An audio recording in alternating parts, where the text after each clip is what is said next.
কাঠ কাটা শেষ। যাই, এবার বোঝাটা মাথায় নিয়ে হাটে যাই।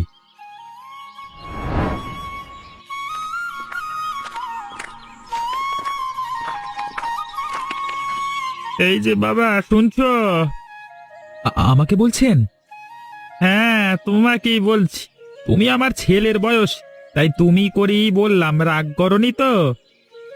না না, কি যে বলেন, রাগ করব কেন? তা আপনার কি প্রয়োজন বলুন। এখানকার মাধবপুর নামে একটা গ্রাম আছে, সেটি কোন দিকে বলতে পারবে? মাধবপুর? সে তো আমার গ্রাম।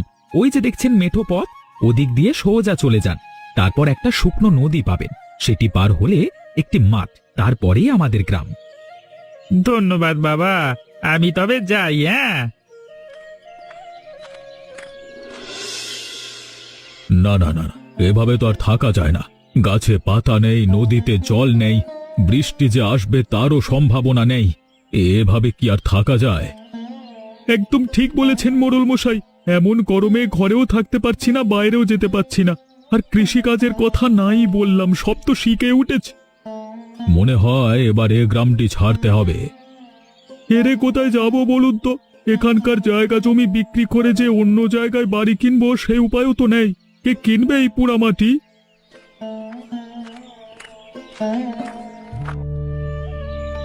প্রণাম মোড়ল মশাই, কেমন আছেন? আমি ভালো আছি, কিন্তু আপনাকে তো ঠিক চিনতে পারলাম নিকো। আমাকে চিনতে পারবেন না, আমি এক বিদেশি পরিব্রাজক, এদেশে ভ্রমণে এসেছি। বেশ বেশ বেশ, তা দেশ কোথায় আপনার? এখান থেকে অনেক দূরে, হিমালয়ের ওপরে। বাবা বাবা বাবা, সে দেশের কথা তো অনেক শুনেছি, খুবই মনোরম, কিন্তু কখনো যাইনি সেখানে। আরে আরে আরে, আপনি দাঁড়িয়ে রইলেন কেন? বসুন বসুন এখানে। ওরে, ওনাকে একটা আসন দে না। বসুন মশাই, এখানে বসুন। ধন্যবাদ আপনাদের। তা আমাকে এক ঘটি জল খাওয়াতে পারবেন? জল? নিশ্চয়। এই ভোলা, যা তো, এক্ষুনি ওনার জন্য জল নিয়ে আয়।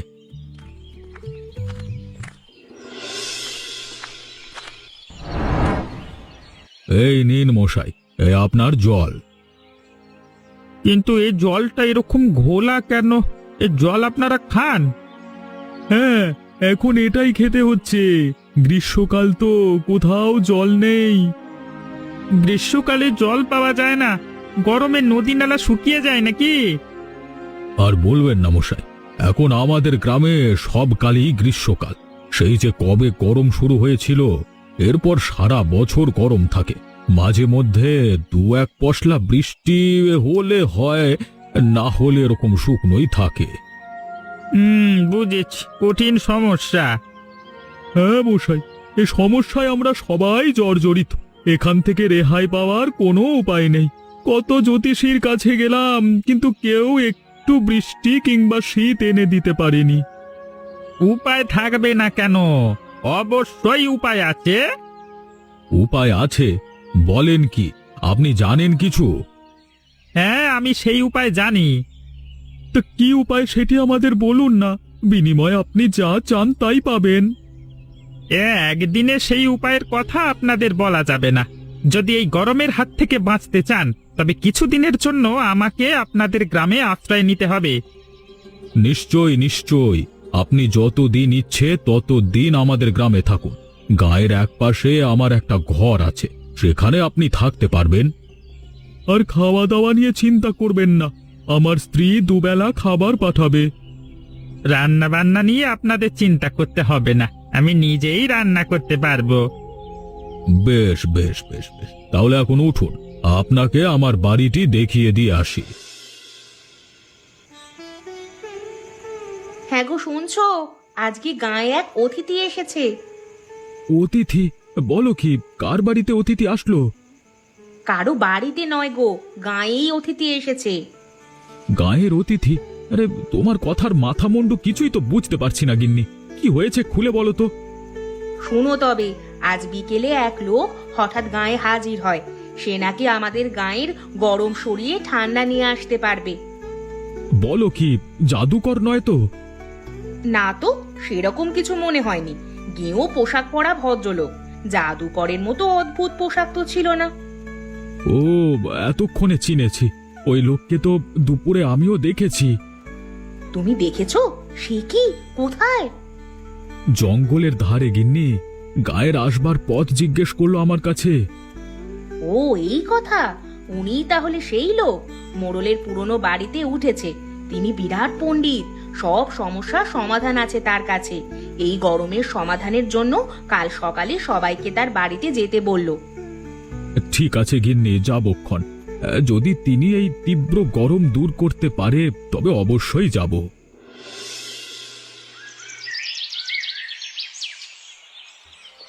আমাদের সব সমস্যা তো শুনলেন পণ্ডিত মশাই। এখন বলুন, কি করলে আমরা এর থেকে মুক্তি পাব? আমি আপনাদের গ্রামটি ঘুরে দেখেছি। এ গ্রামে গাছপালা সব কেটে ফেলা হয়েছে, নদী নালা সব ভরাট করা হয়েছে।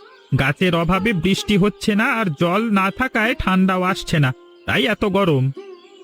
এখন কি করা যায়? আপনি আমাদের এই সমস্যা থেকে বের হবার উপায় বলে দিন। উপায় একটা আছে, কিন্তু সে বড় কঠিন পথ।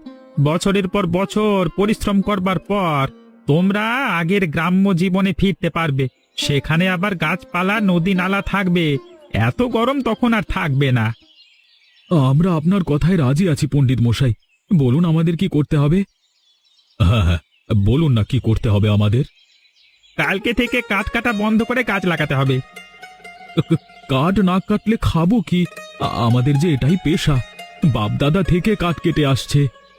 সেই জন্যই তো এত বড় সর্বনাশ হয়েছে। নির্বিচারে কাঠ কেটে পরিবেশের 12টা বাজিয়েছে।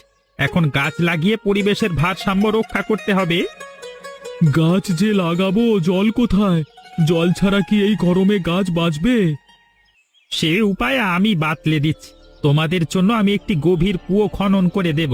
তারপর সেই কুয়োর জলে চাষাবাদ এবং গাছ লাগানো শুরু করবে। হ্যাঁ, কুয়ো খনন করলে তো আমাদের আর জলের কষ্ট হবে না। আট পচা জল খেয়ে খেয়ে জিভটা ক্ষয়ে গেল। আপনি কুয়ো খননের প্রক্রিয়া জানেন? হ্যাঁ, একবার মণিপুরে গিয়ে সে কাজ শিখেছিলাম।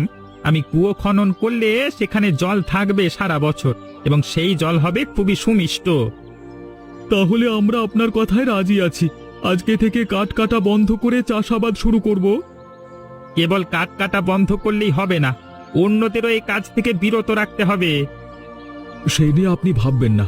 আমি থাকতে আর কেউ কোনো গাছে হাত দিতে পারবে না। বেশ, চলো তবে আজই কুয়ো খননের কাজ শুরু করে দিই। হ্যাঁ হ্যাঁ, তাই চলুন।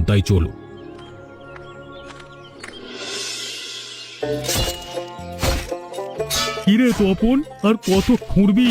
জল পেয়েছিস? না না দাদা, এখনো তো জলের সন্ধান পাইনি। বলো কি, এত গভীরে যাবার পর জলের সন্ধান পাচ্ছে না? আরো খুঁড়তে হবে নাকি? হ্যাঁ, এখানের মাটি খুব শক্ত, জলের স্তরও নিচে, তাই আরো কয়েক ফুট গভীরে যেতে হবে।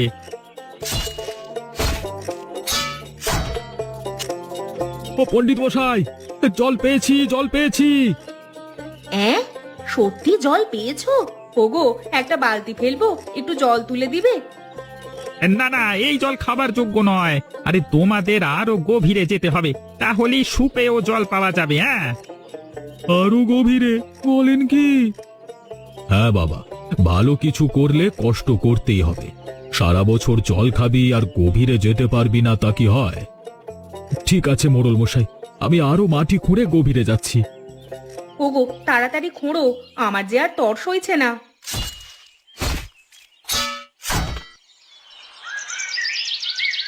কি রে তপন, এবার কিছু পেলি? হ্যাঁ দাদা, জল পেয়েছি। কাঁচের চোখের মতো স্বচ্ছ জল। আহা, কি শীতল! ওগো, জল পেয়েছো? তাহলে আমাকে এক বালতি জল ভরে দাও না গো। আরে বালতি পরে ভরো, আগে সবাই মিলে ওকে নিচ থেকে তুলে আনো, না হলে ও জলে ডুবে মরে যাবে তো। হ্যাঁ গো দাদা, তাড়াতাড়ি আমাকে ওপরে তোলো। আর নিচ থেকে ফোয়ারার মতো জল বের হচ্ছে রে বাবা। তুই রশ্মিরা ধরে রাখ তপন, আমরা এক্ষুনি তোকে ওপরে তুলে আনছি।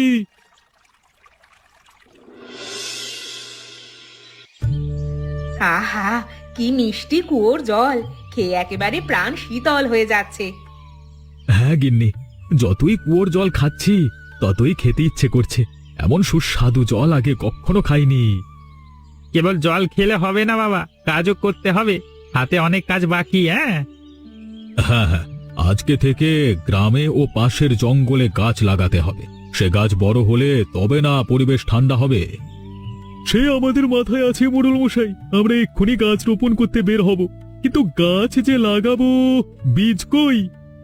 সে নিয়ে তোমরা চিন্তা করো না, আমার কাছে গাছের বীজ আছে।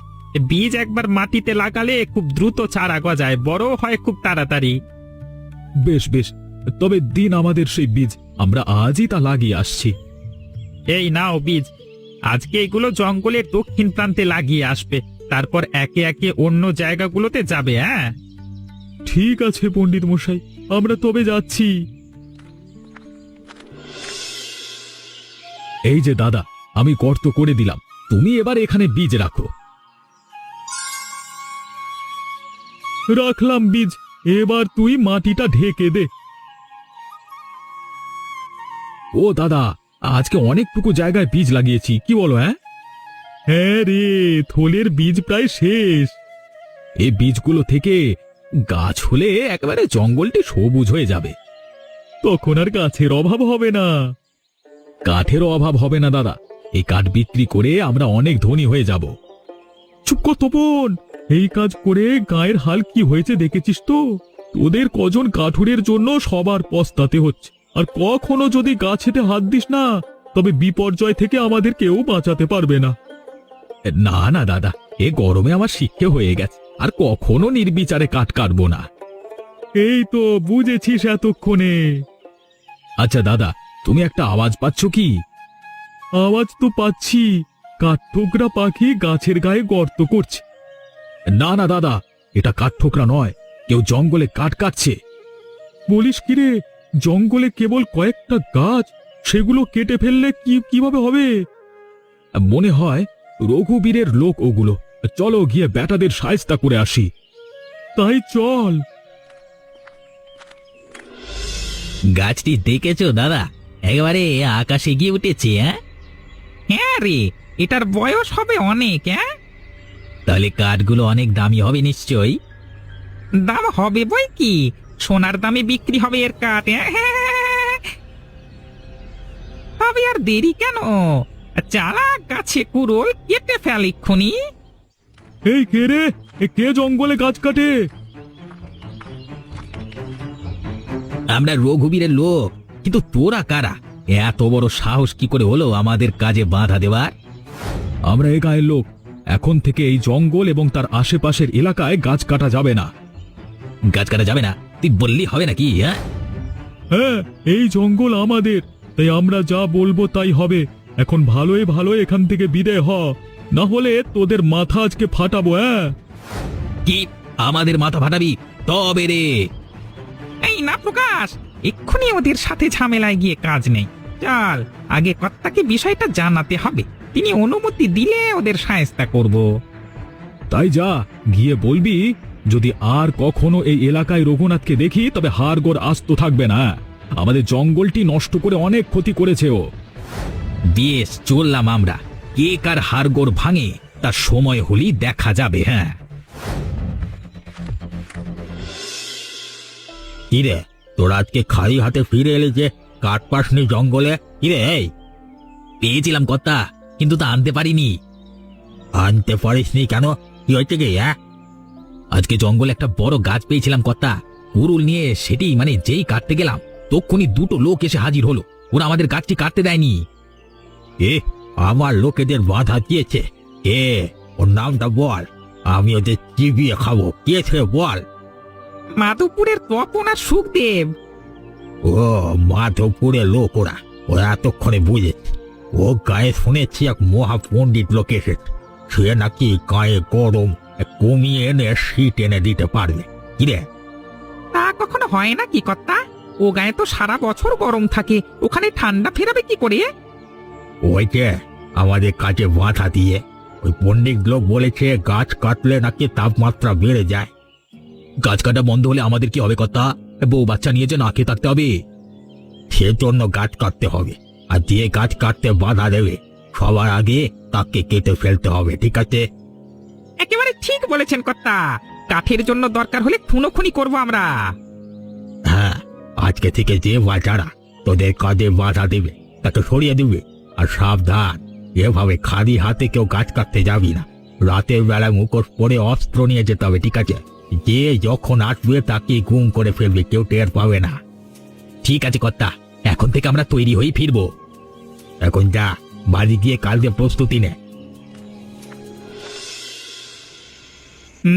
তোমাদের সবার কথা শুনে মনে হচ্ছে অবস্থা খুবই জটিল। ওই লোক এত সহজে তোমাদের ছাড়বে না। ঠিক বলেছেন মশাই, আমার মন বলছে ওরা আবার আসবে। তবে তো আমাদেরও তৈরি থাকতে হবে। শোনো সবাই, আজকে থেকে দিন রাত 24 ঘন্টা পাহারা দিতে হবে। কেউ যেন কোনো গাছ নষ্ট করতে না পারে। ঠিক আছে পণ্ডিত মশাই, আমরা সবাই মিলে পাহারা দেব। আমাদের কষ্টের ফসল কাউকে নষ্ট করতে দেব না। মোড়ল মশাই, মোড়ল মশাই, আপনার এইদিকে, ওদিকে যে সর্বনাশ হয়ে যাচ্ছে। কেন তপন, কি হয়েছে কি? কিছু লোক এসেছে গাছ কাটতে, আমি কেবল দেখে আসলাম। ওরা লুকিয়ে জঙ্গলে প্রবেশ করছে। তাহলে তো এক্ষুনি যেতে হয়। চল গিয়ে দেখে আসি, কার এত বড় সাহস হলো যে আমাদের জঙ্গলে আসে। না সুখদেব, তোমাদের খালি হাতে যাওয়াটা উচিত হবে না। সবাই আত্মরক্ষার জন্য কিছু না কিছু নিয়ে যাও। পণ্ডিত মশাই একদম ঠিক কথাই বলেছেন। লাঠি সোঁটা যা পারিস নিয়ে নে, আমরাও আসছি। কিরে, তোরা কাঠ কাটতে পারিস নি? না কথা, কাঠ তো আনতে পারিনি, উল্টে গায়ের মানুষদের হাতে মার খেয়ে এলাম। উড়িয়া বাবা মেরে দিয়েছে। এই হত ছাড়া বাঁধুর, এই তো তোদের ক্ষমতা। কয়েকটা নিরস্ত্র গ্রামবাসীর কাছে না কানি চোবানি খেয়ে এসেছিস। ছি, তোরা আমার মান সম্মান কিচ্ছু রাখলি নে। আমরা চেষ্টা করেছি কথা, কিন্তু ওদের সাথে পারিনি। ওরা দলে অনেক, আর শরীরে অসুরের শক্তি। আমরা এই কটা লোক কতক্ষণ ধরে টিকে থাকতে পারবো বলুন তো? কিন্তু আমি হাল ছাড়ার পাত্র নই। আমি এর শেষ থেকে ছাড়বো। এই তোরা চল আবার, আমি গ্রাম জ্বালিয়ে পুড়িয়ে ছাই করে দেব। আমি কাঠ না পেলে কাউকে শান্তিতে থাকতে দেব না। বেশ, তবে চলুন। আজকে রাতে সবাই ঘুমুচ্ছে, সেই সুযোগে ওদের ঘর বাড়িতে আগুন দিয়ে আসবো। একদম ঠিক বলেছিস। ঘুমের মধ্যে সব কটা পুড়ে মরবে, কেউ ওদের বাঁচাতে আসবে না। চল। হ্যাঁ দাদা, আজকে ওদের যে মার দিয়েছি, এবার যদি ওদের শিক্ষে হয়। হ্যাঁ, সব কটাকে যেভাবে গণধোলাই দিয়েছি, আর ওরা এইদিকে ফিরবে না। যুদ্ধ এত তাড়াতাড়ি শেষ হয়নি বন্ধু, ওরা আসতে পারে। তাই আমাদের আজকের রাতটা সজাগ থাকতে হবে। বলছেন কি পণ্ডিত মশাই, ওরা আসবে? কেবল ওরা নয়, আজকে বৃষ্টিও আসবে। বৃষ্টি আসবে? সত্যি বলছেন পণ্ডিত মশাই? বৃষ্টি আসলে পরিবেশটা একটু ঠান্ডা হবে। কি যে গরম লাগছে কদিন ধরে। আমাদের গাছগুলো তাড়াতাড়ি বড় হবে, জল পেয়ে ওরা একেবারে সজীব হয়ে উঠবে। সে না হয় হলো, কিন্তু আজকে যে শত্রুরা আবার আসবে তার কি হবে? সে নিয়ে তোমরা ভেবো না। আজকে আমি রাতে পাহারা দেব। আমার চোখ ফাঁকি দিয়ে কেউ তোমাদের ক্ষতি করতে পারবে না। আপনি একা পাহারা দেবেন? না না, তা হবে না। ওরা আপনাকে পেলে মেরে ফেলবে। হ্যাঁ হ্যাঁ, আমরাও থাকবো আপনার সাথে। তার দরকার নেই বাছা, আমি একাই লড়াই করতে পারবো। আর আমার সহায় প্রকৃতি হবে, সেই তার শত্রুদের প্রতিশোধ নেবে। না পণ্ডিত মশাই, এটা আপনার বাড়াবাড়ি হচ্ছে। আমার প্রতি আস্থা রাখো বাছা, আমার কিচ্ছু হবে না।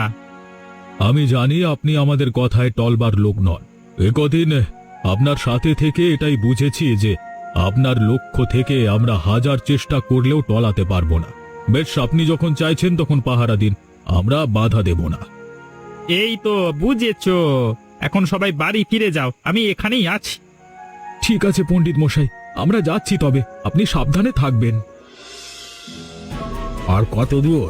অনেক পথ তো পার দিয়েছি, কিন্তু ওই গায়ে তো দেখা পাচ্ছি নে। এই তো আরেকটু দূরে, এই মাঠটি পার হলেই সেই গাঁটি পাবো।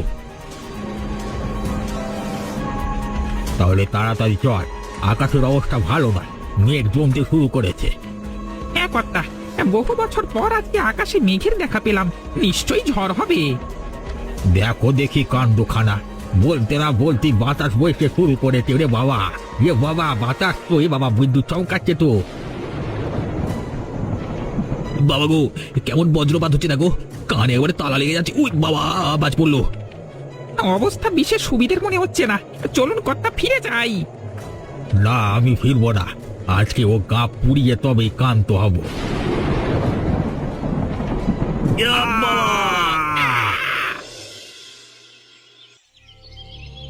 মা গো, কি অবস্থা হয়েছে লোকগুলোর, একেবারে চেনাই যাচ্ছে না। আমি ঠিক চিনেছি, এটা রঘুবীর আর তার লাঠিয়াল বাহিনী। নিশ্চয়ই কালকে রাতে আমাদের গায়ে এসেছিল। আহারে, এই ঝড়ের মধ্যে বেঘরে মারা পড়ল। মরে একেবারে ভালোই হয়েছে, এখন কেউ আমাদের বিরক্ত করবে না। আরে সে নিয়ে ভেবো না, আমাদের পণ্ডিত মশাই আছেন না। কিন্তু উনি কোথায়? কাল রাতে যে পাহারায় ছিলেন, এরপর তো আর দেখিনি। তাই তো সকাল থেকে তোনাকে আর দেখেনি। মোড়ল মশাই, ও মোড়ল মশাই, খবর শুনেছেন? পণ্ডিত মশাই নিরুদ্দেশ হয়ে গেছে। নিরুদ্দেশ হয়ে গেছে বলিস কি রে? ওগো, উনি মনে হয় কাল রাতে বাজ পড়ে মারা গেছেন। রাতভর আমি বাজ পড়তে শুনেছি। বাজ পড়ে মরলে তো তার মরদেহ পাওয়া যাবে, সেটাও তো নেই। হ্যাঁ দাদা, মৃতদেহ কোথাও পাইনি। আর অদ্ভুত বিষয় হলো, ওনার সাথে ওনার থলে এবং ছাতাটিও উধাও হয়ে গেছে।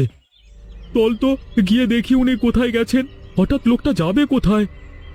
গিয়ে আর লাভ হবে না সুখদেব, উনি চলে গেছেন। চলে গেছেন বলেন কি? হ্যাঁ বাছা, উনি আমাদের গরমের সমস্যা সমাধান করতে এসেছিলেন। এখন সেই সমস্যার সমাধান হয়েছে, তাই তিনি চলে গেছেন। এ কি বলছেন মোড়ল মশাই? আমাদের অতিথি চলে গেছে, আর আসবে না? তিনি চাইলে হয়তো আসবে, তবে আমরা তাকে ভুলবো না। তার দেখানো পথে সবাই চলবো। ঠিক বলেছেন মোড়ল মশাই, পণ্ডিত মশাইয়ের কথা আমরা অক্ষরে অক্ষরে পালন করব। হ্যাঁ হ্যাঁ, আমরা পণ্ডিত মশাইয়ের কথা মেনে চলবো। এখন সবাই চলো, এদেরকে সৎকার করি। আর একটি কথা সবাই মনে রাখবে, কখনো প্রকৃতি নষ্ট করো না, তাহলে নিজেও কষ্ট পাবে, অন্যদেরও কষ্ট দেবে।